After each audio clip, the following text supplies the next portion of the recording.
Tai ką, sveiki visi. Šiandien aš vėl su jumis, keliautojas Aurimas Mockus. Ir šiandien mano kelionė tokia visiškai neįprasta, išeinant iš visų savo standartų, keliauju į Švediją. Ir keliauju ne vienas, keliauju į žvejybą. Ir kartu su manim yra Rimas. Labas, Rimai. Labas, Aurimai. Tai papasakok trumpai, kur mes šiandien keliausim ir ką mes darysime. Šiandieną mes sėdam į keltą. Rytoj iš pačio ryto atsikeliam su keltu į Karlshamną ir važiuojam netolimais, turim žvejybinę tokią bazę, labai puikiai, gerai sudėliota infrastruktūra keliautojai, poilsiautojai, žvejybai ir bandysim gaudyti starkį. Starkį net? Starkį, gerai, starkis yra gerai. Bet aš manau, kad ne tik starkį, turbūt ir kitos žuvis ten puikiai kimba. Tai kalbos nėra, žinoma. Tai turėsim nuostabės 5 dienas. Jo, bandysim orientuotis į starkį, iš tikrųjų norėčiau. Nu, matysim, kaip bus iš tikrųjų nuvažiavę į vietą. Gerai, tai kaip matot, šiandien mūsų kelionė yra į Švediją, tai esame jau Klaipėdos uoste ir neužilgo keliausime į keltą ir vyksime į Karlshamną.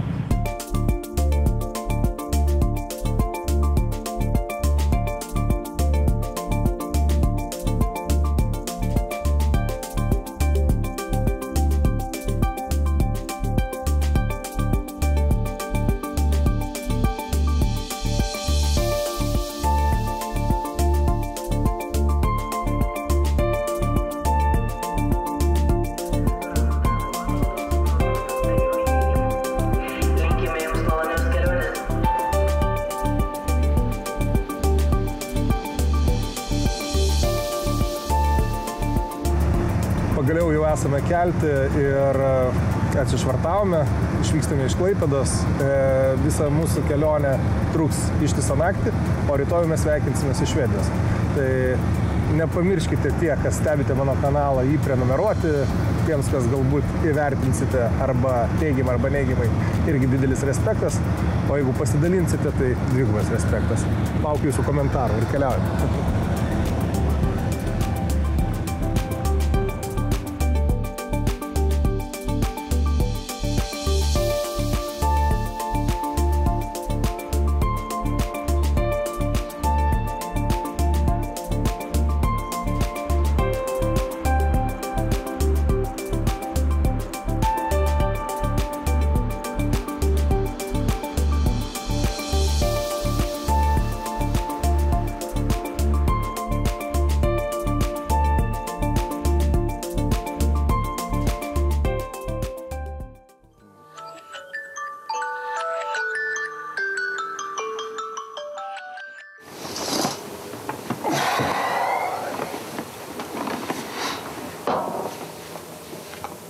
Labas rytas.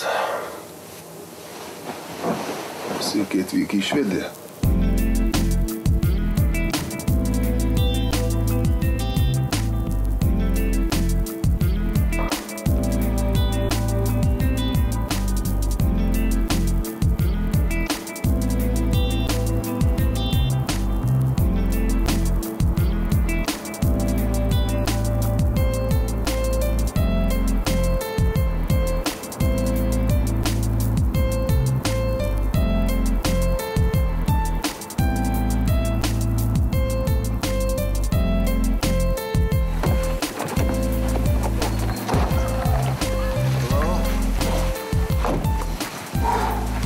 Atvykom į kempingą. Labai gražu čia. Labai. Welcome. We saw you coming up, so we wanted to welcome you all. Hi, Elke. Hi, AJ. Hi. Hi, Elke. Hi. Nice to see you. Antonija. Čia kaip kur susitinka žmonės, kaip matot, Lietuvoje su duona ir druska, o čia su vietiniu alum.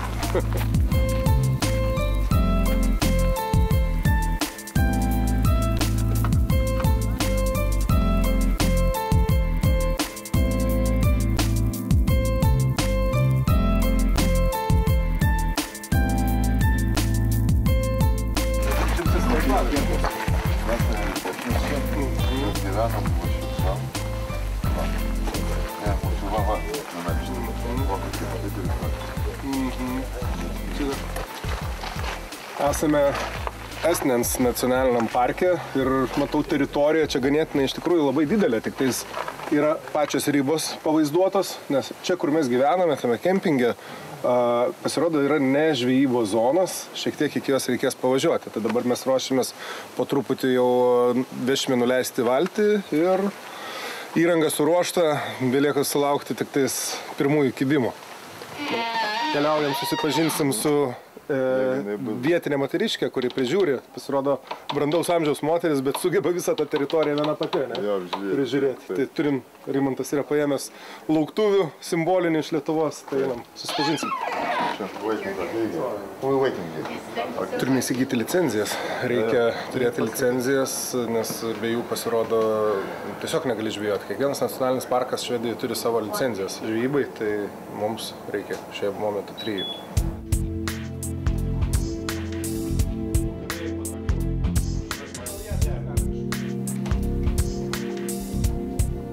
Aurimas. Nice to meet you. Nice to meet you too. Hi. How are you? Welcome. Nice. From Lithuania. Oh, thank you. Can you meet my dogs? I must say hello to them. Draugeliai, tai vietiniai medžiotojai. My hunting dog. Iš karto atspėjom. I need to prepare, I would like to explain a little bit about the lake and for how long. Tokie diplomai tik simbolizuoja, kad ši vieta yra tikrai pastebėta ir įvertinta ganėtinai aukštais balais. Well, welcome to Getnö, Lake Åsnen Resort. You are in the south of Småland, in south of Sweden, in the middle of a very beautiful lake called Lake Åsnen. Lake Åsnen is a part of a big water system running from Växjö all the way out to Karlshamn. And Lake Åsnen is the biggest lake. We have 155 square kilometers, and we have over 1,000 islands in the lake. That makes it very unique. And since 2018, we have the new national park in Sweden, Lake Åsnen National Park, and it's number 30 in Sweden. And we are very proud to have it as our direct neighbor, because it means that it's the highest protection of the nature in Sweden. It's actually, we say, nature's hall of fame, and the national park is only 19 square kilometers, and it's in the middle of the lake. Can I show you on the map? Good. So this is the whole lake. And where we are? We are here on Lake, on the island Getnö, and Åsnens National Park is our direct neighbor. And for our fishing guests, as we have a lot of them, you can fish in the whole lake. It's very shallow, between 3 and 5 meters, but also we have depth like 8 to 10 meters depth, which is very good for the sander, for example. It's a beautiful place, and when you come out, you feel that you are like alone in nature. But I would say that the fishing is extremely good here in the lake. What is the history about this place? The history is that my father bought this island in 1967 to make his green dream come true. Then there were no tourists, it was just a farm, and my father loved very much hunting and fishing, and it was a beautiful area. And then slowly he started to explore the area and renovate houses on the island, and also afterwards putting up a camping. So today we have 16 houses and a nature camping of 150 places. It's a very large area, so you feel that you're in the middle of nature. Okay, what service do you provide to visitors? What service? Yeah, we have here a restaurant, we have a pub, a reception, and at the camping we have service houses with all the service you need for the campers, of course. The houses are fully equipped, but our main activities is fishing, canoeing, walking, and also riding bicycles. But I would say that the most interesting guests are the fishing guests, because the water is so full of fish, and also great sanders and great pikes. How you did meet Rimantas? How I met Rimantas? I don't really know. I just know that he is a very good fisherman. He also sends me the best pictures of all the great sanders and pikes that he takes. You have personal records? I think so. Yeah. Okay. It's always, and also very good and happy man. Rimantas was also in a great fishing competition, the Åsnen Grand Slam, for its first time, and they came in 5th place of 22 teams, also great catches. So next year maybe you win Rimantas. Ingrid tik mums dabar ne tik tais papasako istoriją, bet jinai dar ir mūsų skrandžiais rūpinasi. Tai šioje vietoje net galite gauti ne tik tais paslaugą žvejybai, bet aišku, jūs galite įsigyti ir maisto, pasirodo, net pagamina ir vakarienę, ir pusryčius, ir you can get breakfast, dinner, yeah? Yes, they can, we bake in the morning freshly bread, and then they can order lunch packages, and then in the summer we have the restaurant open, otherwise you pre-book, and they can make barbecue packages or lunch packages when you go out on the boat. So, but dinners and so we can fix, but we just need to know it in advance. All included. Yes. We can get yes. all included. Yes, yeah, everything. Yeah. I think we can fix everything for our guests. Yes. Yes. Nu ką, aš jau savo gyvenimo žuvį pagavau čia. Gal net žvejot nebereikės.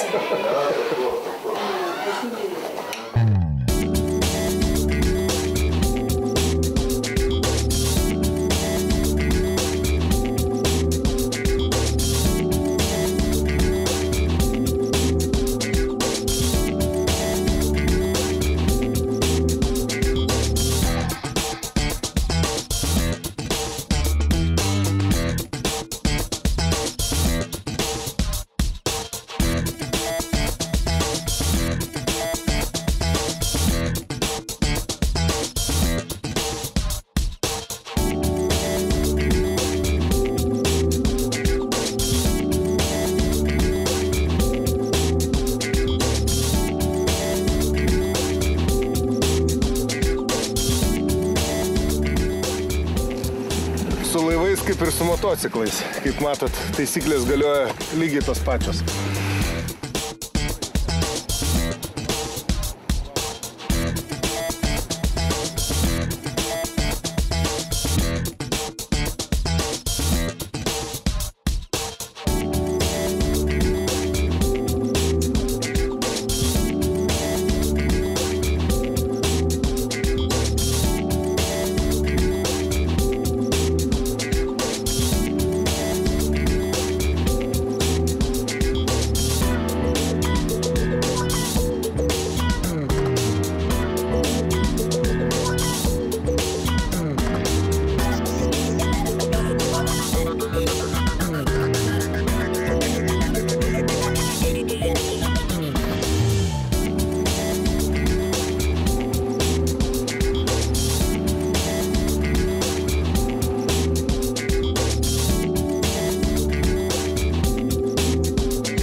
Kol kolega jau mano bando pagauti savo pirmąją žuvį, aš noriu jums pristatyti žvejojimo būdą. Jis iš tikrųjų man yra absoliučiai naujas.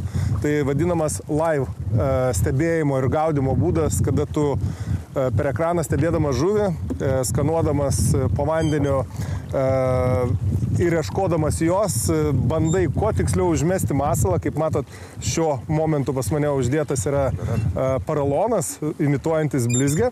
Tai irgi iki šiol man niekada nebuvo matyta, bet, sako, labai veiksmingas. Tai ką, bandom daryti pirmus metimus ir tikimės savo žuvies.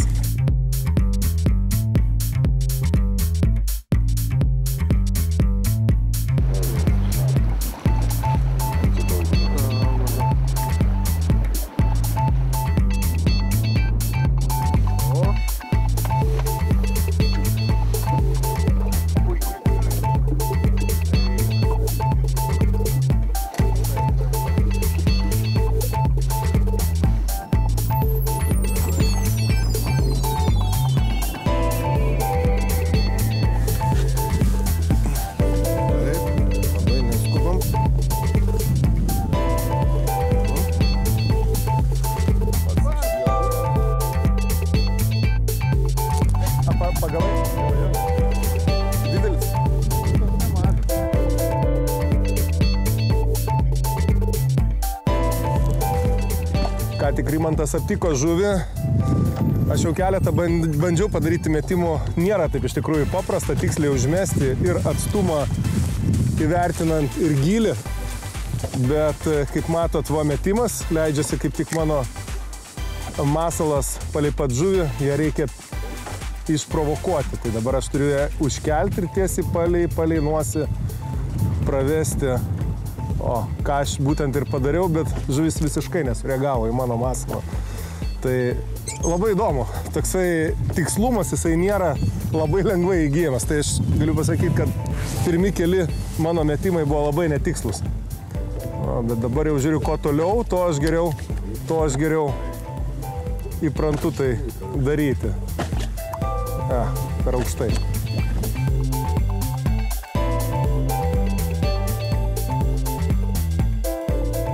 Yra nemažas skirtumas tarp paraloninės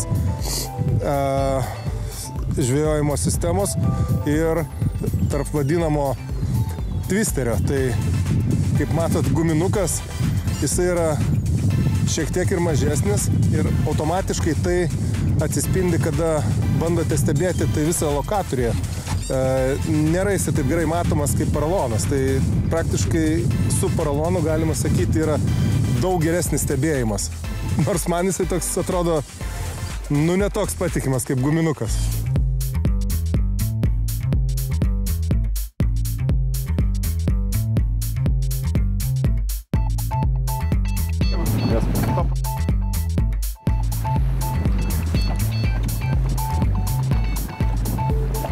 O, matau. Aukščiau. Ir dabar pauzė. Jo. Ir vyniauk dabar.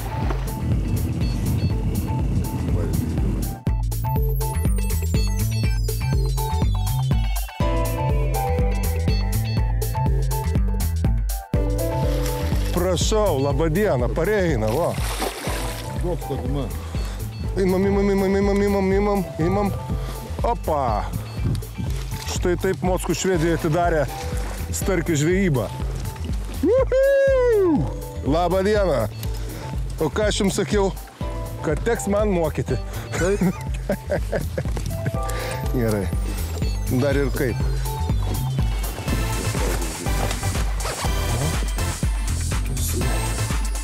Įsipersinė. Va, sargiai.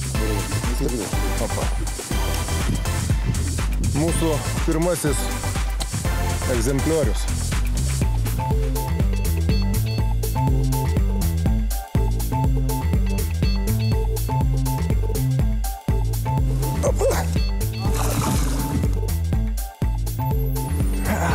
Lai gyvena. Nu ką? Pirma žuvelė. Pirmas. Jo. Aš sakiau, kad šiandien bus daugiau kaip 7. Aš 6 sakiau. 6. Aš didesnis optimistas. Bet todėl sąskaitą ir atidariau. Leonai, sėkmės. Estafetė tavo.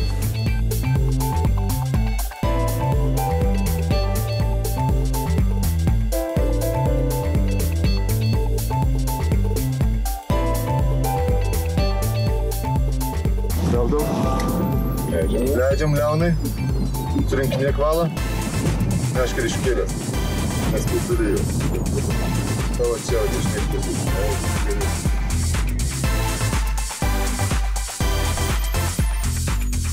Geras? Geras. Ką? Nesigės. Ko? Manęs, neatleidinėkit, Leonai. Laikau. Arčiau, prives prie kameros, jeigu eina, tai. Čia gerai? Laikau. Gerai, imam.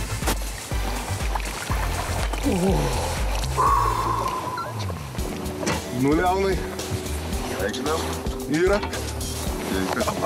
Žiūrėk, jisai matai, apsidaužęs. Gavęs matomai trupučiuką. Nu, kažko tai velnių.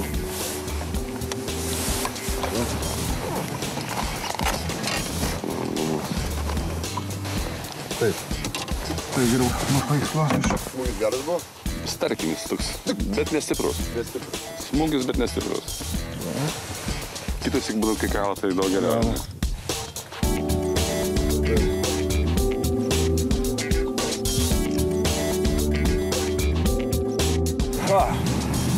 Jėga.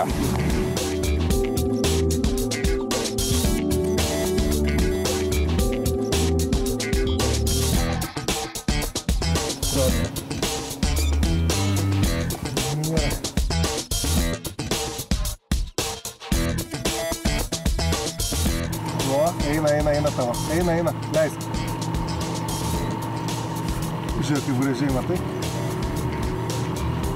Čiups, eina, pas. Yra, bliama. Gerą kibimą čia matėm, eik tu savo toksai.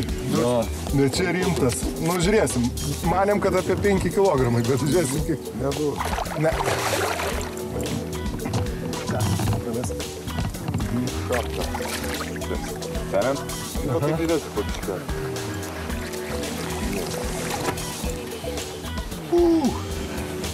Yra. Leonai? Sustingai Leonai kažko. Taigi laikau. Gerai, nieko taip. Atsakingas momentas. Šaktai nudės, matai? Nu šitą nusprendėm, kadangi jau ir jis gerokai. Jau čia jau teks čiupti į vakarieniai. Paragausim starkiuko vietinio. Giliai nudės. Nu, čia bus apie kokie 2,5, ne? Jo, vargšas, su girkle išsikabino. Jau tokio paleist negalima būtų, jau čia ir nuodėmė būtų. Švaistimas resursų, o kraujai paplūdo. Nu, nieko, traukia metrą, dirbam darbą. Paimsiu sustiklės. Nu ką, spėkit, aš sakau 705. Ai, centimetrų? Jo. 703. 703. Mano kraujai biškėlį. 6, 2,5, 2,650 Kilogramų, ne? Taip. 265, 28. 2,650, gerai. Kiek Leonai? Kiek spėk? Jungiai? 73. 2, 703, ne? Gerai. 2. O. 2. Žiūrėk. 270. Ne, 2,685. Mano. Tai buvo. Vėl atspėjau. 2,65. Taip, šitą. Gražiai. Vandenuką iškeliu. Ką darysim? Paragausim. Kaip jau pastebėjote, mūsų žvejyba Švedijoje dar tik įgauna savo pagreitį, tad susitiksime dar ir antroje dalyje.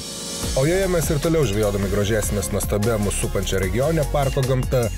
Išgirsite, ką Rimantas papasakos apie neįprastą man žuvų gaudymo techniką, pakalbėsime detaliau apie šios žvejybos įrankius, pašnekinsime atsitiktinai sutiktus žvejojančius lietuvius, na ir būtinai užsuksime į aplinkinės girias, kad asmeniškai įsitikinti, ar tikrai Švedijos miškai gausus miško gerybėmis.